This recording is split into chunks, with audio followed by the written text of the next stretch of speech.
जैसा कि आप सभी जानते हैं कि आपके मैट्रिक बोर्ड एग्जाम 2026 के लिए इस चैनल पे लगातार हम लोग जो महत्वपूर्ण प्रश्न है जो कि इस साल पेपर में बन सकता है उसकी क्लासेस कर रहे हैं। और आपको याद होगा कि सामाजिक विज्ञान का एक शानदार प्रीवियस ईयर क्वेश्चन पर बेस्ड और इस साल के लिए संभावित प्रश्न की मॉडल पेपर जो नया एग्जाम पैटर्न पे जैसे एग्जाम में 80 ऑब्जेक्टिव प्रश्न आएगा इसकी चर्चा हम लोग कर रहे थे। और पिछले क्लास में 1 से 40 तक मैं इसका प्रश्न आपको बता चुका हूं। अगर वो क्लासेस नहीं देखेंगे तो चैनल को सब्सक्राइब करके जरूर रखिए। और प्लेलिस्ट में पूरा बना दिया हूं 26 के लिए सामाजिक विज्ञान का सभी विषय का, तो प्लेलिस्ट सेक्शन में जाके या लिंक डिस्क्रिप्शन बॉक्स में मिल जाएगा, वहां से आप जो भी क्लासेस छूटता है उसको जरूर देख लीजिएगा, क्योंकि अब हम आपको प्रश्न वही बताएंगे जो एग्जाम में इस साल पूछे जाएंगे। और कौन सा क्लासेस कब आता है, सारा नोट्स वगैरह प्राप्त करना है तो लिंक डिस्क्रिप्शन बॉक्स में मिल जाएगा। व्हाट्सएप चैनल का, टेलीग्राम का, इंस्टाग्राम, फेसबुक का, हर जगह ज्वाइन हो जाइए। हर जगह आप इस चैनल का नाम AR करियर पॉइंट सर्च करेंगे तो सभी लिंक आपके सामने ओपन कर देगा, वहां पे ज्वाइन होकर और सभी क्लास का नोटिफिकेशन वहां से आप प्राप्त कर सकते हो। उसके साथ साथ सभी नोट्स वगैरह आप प्राप्त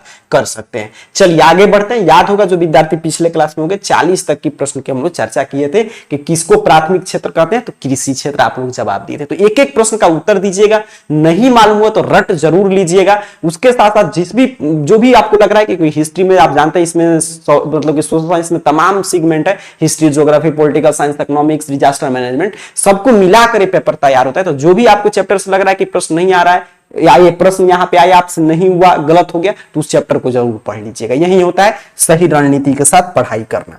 चलिए 41 नंबर प्रश्न से आज हम लोग शुरू करेंगे। प्रश्न आपसे कह रहा है, इकोनॉमिक्स से प्रश्न चल रहा है कि इनमें कौन से देश मिश्रित अर्थव्यवस्था है, मतलब किसमें मिश्रित अर्थव्यवस्था है। देखिए पूंजीवादी अर्थव्यवस्था, 3 तरह की अर्थव्यवस्था हम लोग पढ़ते हैं, एक साम्यवादी अर्थव्यवस्था, एक मिश्रित अर्थव्यवस्था। अब पूंजीवादी अर्थव्यवस्था क्या होता है कि जिसमें उत्पादन पे अर्थशास्त्र का मेन पिलर है, क्या, उत्पादन और वितरण, कि कितना उत्पादन करना है, कितना मार्केट में चीजें पहुंचाना है, उसी के हिसाब से दाम वगैरह, प्राइस वगैरह सभी चीज तय होगा। तो उत्पादन और वितरण पे जब सीधे किसी एक व्यक्ति का अधिकार हो, पूंजीपति लोगों का अधिकार हो, तो उसे हम लोग बोलते हैं पूंजीपति अर्थव्यवस्था। तो पूंजीपति अर्थव्यवस्था में काफी शोषण हुआ श्रमिक वर्ग का। उसके बाद आया हमारा कार्ल मार्क्स वगैरह मिलकर और रूस वगैरह में चला समाजवादी अर्थव्यवस्था। तो समाजवादी अर्थव्यवस्था में क्या हुआ कि उसमें सीधे कंट्रोल सरकार का रहेगा, उत्पादन और वितरण सरकार बताएगा कितना उत्पादन करना है, कहां कहां पहुंचाना है, प्राइस वगैरह सभी कंट्रोल सरकार करेगा। तो उसकी भी कुछ खामियां देखने को मिला समाजवादी अर्थव्यवस्था का भी। तो उसके बाद भारत जब आजाद हुआ, जब हम लोग आजाद हुए तो हम लोग के सामने 2 चीजें था। एक तो अमेरिका से हम लोग को पैसा वगैरह लेना था, उसमें हम लोग काफी स्थिति दयनीय था। रूस हमारा सहयोगी था, तो अब अमेरिका बोल रहा था कि तुम पूंजीवादी अर्थव्यवस्था अपनाओ। अगर हम लोग समाजवादी अपनाते, अपने रूस देश जो रूस शुरू से ही भारत का मित्र है उसके तरफ झुकाव करके, तो अमेरिका नाराज हो जाता, तो IMF वगैरह से जो लोन लेना था वो नहीं मिलता। अगर हम लोग रूस से अगर मान लीजिए हम लोग पूंजीवादी अर्थव्यवस्था अपना लेते तो रूस हमारा जो सबसे सहयोगी शुरू से ही मित्र देश रहा है वो नाराज हो जाता। तो उस समय के नीति निर्धारकों ने, पंडित जवाहरलाल नेहरू ने, इन सभी लोगों ने मिलकर निर्धारण किया कि हम एक नया अर्थव्यवस्था अपनाएंगे, क्योंकि चूंकि कमी दोनों में था, पूंजीवादी अर्थव्यवस्था में भी और समाजवादी अर्थव्यवस्था में भी। तो दोनों की जो अच्छाई था उसको मिला के एक नया अर्थव्यवस्था बना, मिश्रित अर्थव्यवस्था। और इसको अपनाने वाला पहला देश कौन बना, अपना देश भारत। ठीक है, तो पूरा मैंने बैकग्राउंड समझाया ताकि आप इसमें, अब देखिए मैं जो भी चीज आपको समझाया उससे भी प्रश्न बनेगा तो आपसे अब गलत नहीं होगा, तो ध्यान से समझते चलिएगा। तो ऑप्शन सी सही उत्तर है। बिहार के किस जिला की प्रति व्यक्ति आय सर्वाधिक है।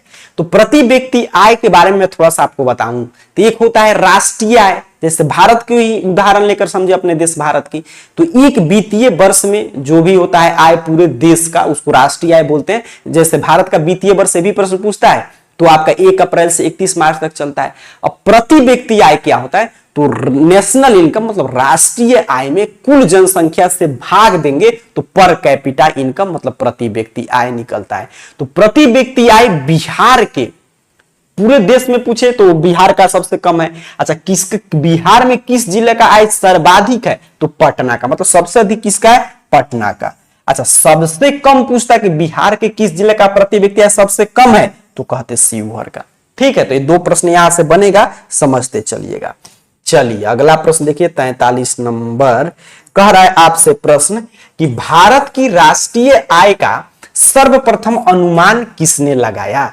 तो भारत में राष्ट्रीय आय का सबसे पहले अनुमान दादा भाई नौरोजी ने लगाया था, जो उन्होंने पुस्तक लिखा था poverty and on British rule in India. तो उन्होंने दिखाया कि भारत का राजनीतिक तौर पे और सामाजिक तौर पे अंग्रेज शोषण कर ही रहे हैं, लेकिन इसके साथ साथ अर्थव्यवस्था की भी स्थिति काफी डैमेज है। ठीक है, तो सबसे पहली बार भारत में राष्ट्रीय आय का अनुमान किसने लगाया था? दादा भाई नौरोजी ने poverty and on British rule in India नामक पुस्तक लिख के, और इन्होंने ही धन निष्कासन का उस समय सिद्धांत दिया। देश को इस तरफ ध्यान अग्रसित किया, मतलब कि देश के लोगों का ध्यान इस तरफ उन्होंने केंद्रित किया कि कैसे यहां से धन निष्कासन कर रहे हैं अंग्रेज। तो ऑप्शन डी सही उत्तर है। प्लास्टिक मुद्रा क्या है सर? ठीक है, तो आप मुद्रा के बारे में पढ़ते हैं कि मुद्रा वह धुरी है जिसके चारों तरफ मतलब कि पूरा आर्थिक जगत चक्कर लगाते रहता है। तो प्लास्टिक मुद्रा, तो प्लास्टिक मुद्रा डेबिट कार्ड, क्रेडिट कार्ड, मतलब जो एटीएम कार्ड होता है वो, और जो क्रेडिट कार्ड मिलता है एटीएम कार्ड की तरह, ये तो प्लास्टिक का है। डेबिट कार्ड आप देखते हैं एटीएम कार्ड वगैरह प्लास्टिक का है, लेकिन वो मुद्रा का काम करता है, कहीं से उसे पेमेंट वगैरह आप कर सकते हैं। तो डेबिट कार्ड, ऑप्शन ए सही उत्तर हो जाएगा। समझते चलिए, रटते चलिए। चलिए 45 नंबर प्रश्न देखेंगे। करें निम्नलिखित में कौन सी संस्था भारत में मुद्रा जारी करने के लिए अधिकृत है? तो मुद्रा आप जानते हैं केंद्रीय बैंक, बैंकों का बैंक जिसे कहते हैं RBI, reserve bank of India. तो ऑप्शन ए के साथ जाएंगे। ठीक है, अगला प्रश्न देखिए। करें इनमें कौन संस्थागत वित्त साधन है? ध्यान से प्रश्न को समझते चलिए, उत्तर देते चलिए। नहीं मालूम है तो मैं बता रहा हूं, जिस प्रश्न पे आपको डाउट हो, नहीं समझ में आए, या किसी कोई चैप्टर है जो आप इसमें नहीं मतलब कि पढ़े हैं, ज्योग्राफी में, हिस्ट्री में नहीं समझ में आ रहा है, आप नीचे कमेंट बॉक्स में पूछ सकते हैं कि ये मेरा विषय कमजोर है, इसका तैयारी करा दीजिए, उस पर अगला क्लास आपको मिल जाएगा। बस चैनल को सब्सक्राइब करके रखिए और सभी क्लासेस क्रम से देखते जाइए। करें इनमें कौन संस्थागत वित्त मतलब कि साधन है? और देखिए वित्त साधन मतलब हम कहीं से पैसा वगैरह प्राप्त करते हैं, तो बहुत संसाधन हम लोग पढ़ते हैं अपने इकोनॉमिक्स में, जैसे कि सेठ, साहूकार, महाजन, व्यापारी, सहकारी बैंक। लेकिन सेठ, साहूकार, महाजन या व्यापारी वगैरह से जो आप वित्त प्राप्त करें, क्या वो संस्था के रूप में कार्य करता है? संस्थागत का मतलब जो संस्था के रूप में कार्य करे, तो कौन सा काम करेगा? सहकारी बैंक। ये संस्थागत वित्त साधन हो जाएगा।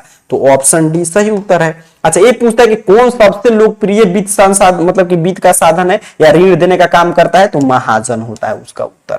अगला प्रश्न देखेंगे। कह रहे आपसे कि भारत की वित्तीय राजधानी किस शहर को कहा जाता है? देखिए तो भारत की राजधानी आप जानते हैं नई दिल्ली है, लेकिन वित्तीय राजधानी, तो वित्तीय राजधानी कहते हैं हम लोग भारत की आर्थिक राजधानी मुंबई को। किसको कहते हैं? मुंबई को। Option A. 48 नंबर प्रश्न देखिए, कह ऊर्जा का मुख्य स्रोत क्या है? तो ऊर्जा का मुख्य स्रोत कोयला भी है, पेट्रोलियम से भी ऊर्जा प्राप्त होता है, विद्युत से भी। तो ऑप्शन डी के साथ जाएंगे। ठीक है, ऑप्शन डी सही उत्तर हो जाएगा। रटते चलेंगे, पीछे के 40 प्रश्न की क्लासेज हो चुका है और वही प्रश्न हम आपको बता रहे हैं जो इस साल के पेपर में पूछे जाएंगे। कौन बीमारू राज्य नहीं है? ध्यान देंगे, नहीं है पूछा है। देखिए बीमारू राज्य में इसी में इसका नाम रहता है, जैसे यहाँ पे बिहार, मध्य प्रदेश, इस तरह उड़ीसा, राजस्थान, ये सभी चीजें। तो कौन नहीं है? तो देखिए बिहार भी इसमें है, देख रहे हैं ना, तो ये नहीं होगा क्योंकि पूछता कौन है तो बिहार कहते। उड़ीसा भी इसमें आ गया, मध्य प्रदेश भी आ गया, राजस्थान भी आ गया, तो ये भी नहीं होगा। तो कौन नहीं है? के कहीं पे है? नहीं है। तो कर्नाटक जो है नहीं है। तो ऑप्शन सी। कह रहा है आपसे वैश्वीकरण के कितने अंग हैं? तो 4 अंग हम लोग पढ़ते हैं। कितने अंग पढ़ते हैं सर? 4 अंग पढ़ते हैं। चलिए अगला प्रश्न सबसे महत्वपूर्ण आ गया पेपर में जो छपने जा रहा है। 51 नंबर प्रश्न देखिए, कह रहे विश्व व्यापार संगठन WTO की स्थापना हुआ था। तो देखिए जो विश्व व्यापार संगठन है, वर्ल्ड ट्रेड ऑर्गेनाइजेशन WTO, इसकी स्थापना 1995 में हुआ था। कब हुआ था सर? 1995 में। ये पहले गैट था, GATT गैट था, लेकिन इसका नाम बदल के WTO बाद में कर दिया गया और इसका मुख्यालय पूछेगा तो जिनेवा में है, स्विट्जरलैंड जिनेवा में। ठीक, तो ये सभी प्रश्न यहां से बनेंगे। उपभोक्ता संरक्षण अधिनियम कब पारित एवं लागू हुआ?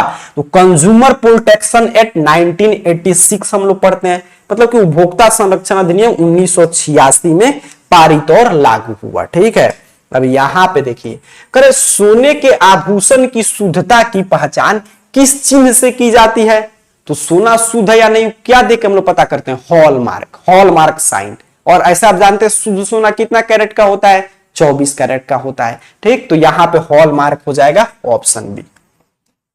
कर इनमें कौन प्राकृतिक आपदा नहीं है, मतलब कौन मानव निर्मित आपदा है। आपदा प्रबंधन में दो तरह की आपदा आप पढ़ते हैं, एक तो प्राकृतिक आपदा होता है और एक मानवकृत। तो प्राकृतिक आपदा में हो गया सुनामी, बाढ़ वगैरह ये सभी चीजें, और मतलब कि जो प्राकृतिक तौर पे आए। और मानवकृत आपदा में जो मानव जनित हो, तो आतंकवाद, ये क्या है, प्राकृतिक आपदा है, नहीं है। तो ऑप्शन सी रट के जाएंगे।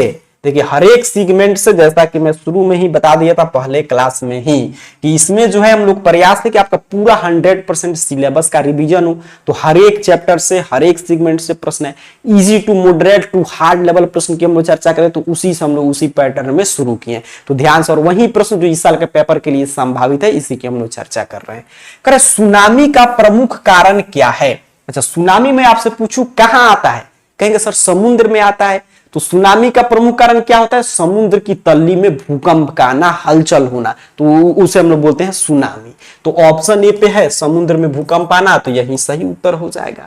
बिहार का कौन क्षेत्र बाढ़ग्रस्त है या बाढ़ प्रणव है, ये प्रश्न दोनों कोई भी लैंग्वेज लिख सकता है। तो बाढ़ग्रस्त क्षेत्र कौन सा है, उत्तरी बिहार। कौन सा है सर, उत्तरी बिहार। अच्छा, यही पूछे सूखा प्रणव मतलब सूखाग्रस्त क्षेत्र कौन सा है, तो दक्षिणी बिहार। तो क्या कहेंगे सर, दक्षिणी बिहार। रटते चलेंगे। अब आ गया बउआ टाइप प्रश्न, देखिए 57 पे, करें निम्नलिखित में किस नदी को बिहार का शोक कहा जाता है। तो बिहार का शोक, बउआ टाइप प्रश्न, कोसी नदी को कहते हैं, क्योंकि कोसी नदी का धारा जो है ना, ये काफी बिहार में बाढ़ लाता है, इसके लिए काफी उत्तरदायी है बिहार में बाढ़ के लिए कोसी नदी। तो ऑप्शन सी सही उत्तर हो जाएगा। करें महासागर की तल्ली पर होने वाले भूकंप को किस नाम से जाना जाता है सर, तो सुनामी के नाम से। अभी हम लोग चर्चा कर रहे थे, महासागर की तल्ली पे होने वाले भूकंप को, कंपन को क्या बोलते हैं, सुनामी बोलते हैं। 59 नंबर प्रश्न देखिए, 26 दिसंबर 2004 को विश्व के किस हिस्से में भयंकर सुनामी आया था। तो बंगाल की खाड़ी में भयंकर सुनामी आया था। कहां आया था, बंगाल की खाड़ी में। तो सभी फैक्ट्स है, ये रटना पड़ेगा आपको। चलिए अगला प्रश्न देखिए, अभी मैं आपसे पूछ रहा था कि सुनामी किस स्थान पर आता है, देखिए अभी ऊपर मैं पूछ रहा था आपसे, तो समुद्र में आता है। कहां आता है सर, समुद्र में आता है। आगे बढ़ते हैं, अगला प्रश्न देखते हैं 61, ध्यान से देखिएगा। करे बाढ़ के समय निम्नलिखित में से किस स्थान पर जाना चाहिए। तो बाढ़ के समय कहां जाना चाहिए, ऊंची भूमि वाले स्थान पे। ऊंची भूमि वाले स्थान पे बाढ़ आएगा तो कहां जाएंगे, ऊंची भूमि वाले स्थान पे जाएंगे। संचार का सबसे लोकप्रिय साधन, तो जानते हैं कम्युनिकेशन का सबसे पॉपुलर जो है आपका साधन क्या है, मोबाइल फोन है। क्या है सर, मोबाइल फोन है। ऑप्शन बी सही उत्तर याद रखेंगे। चलिए अगला प्रश्न देखते हैं। कर सुदूर संवेदी उपग्रह का प्रयोग किसके लिए करते हैं। तो सुदूर संवेदी उपग्रह का प्रयोग दूर संचार के लिए करते हैं। दूर संचार में सुदूर संवेदी उपग्रह का प्रयोग होता है। अगला प्रश्न फिर हिस्ट्री से मिलना शुरू हो गया। करे वियना सम्मेलन कहां कब हुआ था। तो वियना सम्मेलन आप जानते हैं कहां हुआ था, ऑस्ट्रिया के चांसलर मेजनी के नेतृत्व में हुआ था 1815 में। कब हुआ था सर, 1815 में। ऑप्शन ए याद रखेंगे। अगला प्रश्न देखिए, श्रीलंका कब आजाद हुआ। तो भारत देखिए 1947 में आजाद हुआ। भारत में 1949 में संविधान सभा ने संविधान को अंगीकार किया और 1950 में 26 जनवरी के दिन संविधान लागू हो गया और 1948 में आपका क्या हुआ था, श्रीलंका आजाद हुआ था। क्या हुआ था सर, श्रीलंका आजाद हुआ था हम लोगों से एक साल बाद। ये याद रखेंगे। तो श्रीलंका कब आजाद हुआ, 1948 में। अगला प्रश्न देखिए, करे गिर राष्ट्रीय उद्यान कहां है। तो गिर कहां है, गुजरात में। कहां है सर, गुजरात में। ऑप्शन सी सही उत्तर हो जाएगा। जो अपने इसका प्रमुख जो है बाघ वगैरह के लिए यहाँ पे राष्ट्रीय उद्यान में ज्यादा पाया जाता है। तो ऑप्शन सी सही उत्तर है। रूस की मुद्रा क्या है, रूबल है। रूस की मुद्रा क्या है, रूबल है। अच्छा, टका कहां की मुद्रा है, बांग्लादेश की। कहां की मुद्रा है सर, बांग्लादेश की। और भारत का तो आप जानते ही हैं, रुपया। ध्यान से देखिए अगला प्रश्न, करें लोकतंत्र की सफलता की चुनौती है। तो लोकतंत्र की सफलता में देखिए मतलब क्या क्या बाधक तत्व है। तो अगर आपका सब्जेक्टिव में पूछे तो आप लिख सकते हैं लोकतंत्र की सफलता में निम्नलिखित बाधक तत्व हैं, अफसरशाही भी है, जातिवाद भी है और शिक्षा भी है। तो इसलिए ऑप्शन डी सही उत्तर हो जाएगा। करें विश्व व्यापार संगठन की स्थापना कब हुआ। तो अभी मैं बता रहा था 1995 में हुआ था। मुख्यालय भी मैं आपको बताया था कि कहां है, जिनीवा में, स्विट्जरलैंड में। अगला प्रश्न कह रहे बिहार बंगाल से पृथक कब हुआ? तो बिहार बंगाल से पृथक हुआ 1900 कितना में 12 में। ठीक है, कितना में 12 में। ऑप्शन ए सही उत्तर याद रखेंगे 1912 में। कांडला विशेष आर्थिक क्षेत्र कहां है? तो कांडला जो है आपका गुजरात में है। कांडला इकोनॉमिक जोन कहां है? स्पेशल इकोनॉमिक जोन SEZ तो गुजरात में है। चलिए आगे बढ़ते हैं। अगला प्रश्न कर कौन खरीफ फसल है? ये देखिए, तो याद होगा पिछले क्लास में आपको बता रहा था कि दो तरह की फसल हम लोग पढ़ते हैं ज्योग्राफी में, एक रबी एक खरीफ। तो मोटा मोटे में आपको याद रखने के लिए समझाया था कि रबी फसल जो ठंडा के मौसम से आप तुलना करके देख सकते हैं, और खरीफ फसल तो जो मोटा मोटी समझने के लिए गर्मी के मौसम में हो। तो खरीफ फसल इसमें से कौन होगा? कपास होगा। बिल्कुल सही, ऑप्शन डी। गेहूं क्या है? रबी फसल है। राज्यपाल की नियुक्ति कौन करता है सर? राज्यपाल की नियुक्ति राष्ट्रपति करता है। आप जानते हैं राज्यपाल जो होता है वो केंद्र की एजेंट की तरह राज्य में काम करता है, तो राष्ट्रपति इसकी नियुक्ति करके भेजता है।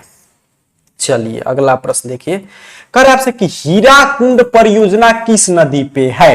तो हीराकुंड परियोजना जो है ये आपके हीराकुंड परियोजना महानदी पे है। किस पे है? महानदी पे है। ऑप्शन ए याद रखेंगे। कर वायु परिवहन का राष्ट्रीयकरण कब किया गया? ये आपसे प्रश्न पूछा है, मतलब वायु परिवहन का राष्ट्रीयकरण कब किया गया था? तो 1953 में। कब किया गया था सर? 1953 में। ऑप्शन डी सही उत्तर हो जाएगा। चलिए आगे बढ़ते हैं। ऑप्शन डी 1953 में वायु परिवहन को का राष्ट्रीयकरण कर दिया गया। करे भारत में वोट देने के लिए न्यूनतम आयु, पिछले क्लास से प्रश्न रिपीट कर रहा है, जो प्रश्न रिपीट करेगा वो आपको उत्तर दे देना है तुरंत। तो कितना वर्ष है? 18 वर्ष है। प्राथमिक क्षेत्र में कौन सी आर्थिक क्रिया शामिल है? तो प्राथमिक क्षेत्र को अर्थव्यवस्था की क्षेत्र की बात कर रहा है। प्राथमिक क्षेत्र को हम लोग क्या बोलते हैं? प्राथमिक क्षेत्र को बोलते हैं कृषि क्षेत्र। और कृषि में क्या क्या आ जाएगा? कृषि तो आएगा ही, खनन भी आ जाएगा और पशुपालन भी। तो ऑप्शन डी के साथ जाइए, इनमें से सभी। चलिए आगे बढ़ते हैं। 78 नंबर करें मराठा समाचार पत्र किस भाषा से संबंधित है? तो अंग्रेजी। मराठा समाचार पत्र किस भाषा से संबंधित है? अंग्रेजी। ये याद रखिएगा, मराठा देकर मराठी नहीं कर देना है। मराठा अंग्रेजी से था और जो केसरी था वो मराठी भाषा में था। करें निम्न में से कौन प्लास्टिक मुद्रा है? तो डेबिट कार्ड, क्रेडिट कार्ड, ये सभी क्या है? प्लास्टिक मुद्रा के उदाहरण है। चलिए आगे बढ़ेंगे। कह रहा है आपसे यहां पे देखिए ग्राम कचहरी में मुकदमे सुलझाए जाते हैं। तो ग्राम कचहरी में दीवानी और फौजीदारी दोनों तरह के मुकदमे सुलझाए जाते हैं। तो ऑप्शन सी सही उत्तर है। आज के 40 प्रश्न में से आपका कुल कितना प्रश्न सही हुआ जरूर बताइएगा। पीछे का क्लास से छूटा हुआ तो लिंक डिस्क्रिप्शन बॉक्स में मिल जाएगा, या जो स्क्रीन पे आ रहा है उस पर क्लिक करके देख लीजिए बाकी 40 प्रश्न। और इसके साथ नीचे कमेंट बॉक्स में नाम के साथ जरूर सभी विद्यार्थी बताएंगे कि आज के 40 में से आपका कुल कितना प्रश्न सही हुआ। आगे किस सब्जेक्ट का क्लास चाहते हैं वो भी लिखिएगा। आप सभी को बहुत बहुत धन्यवाद।